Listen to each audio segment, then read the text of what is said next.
यो तीनकुनेको सडक हो, तीनकुने क्षेत्र हो। उहाँ आफै आफ्नो गाडी चलाउँदै अगाडि बढिराख्नु भएको छ। हामी दुर्गा प्रसादसँगै अगाडि बढिरहेका छौँ। यहाँ निकै ठुलो मात्रामा युवाहरूको उपस्थिति देख्न सकिन्छ।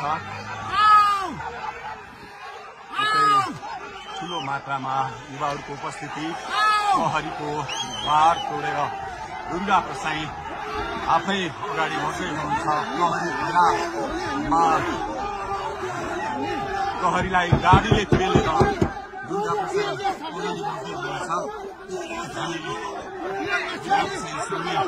अगाडि बढ्दैछौँ, जहाँ कसैले रोक्न सक्ने अवस्था छैन। कसैले प्रहरीलाई दुर्गा प्रसाईले पेलेर अगाडि बढिरहेको भएको छ।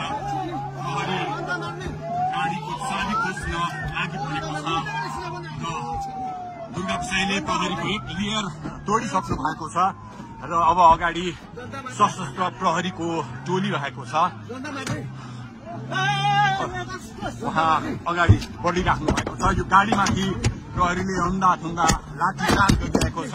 तपाईँ देख्न सक्नुहुन्छ दुर्गा प्रसाईको गाडीलाई प्रहरीले रोकिराखेको अवस्था। उहाँले यो प्रहरीका सम्पूर्ण सुरक्षा घेरा तोडेर दुर्गा प्रसाई अगाडि बढ्नु भएको छ र यति बेला तीनकुनेको यो पुलबाट अगाडि बढिसकेको छ। यो दृश्य अगाडिपट्टि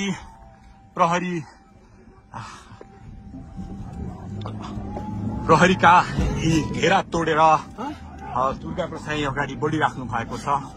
हामी दृश्य देख्न सक्छौं।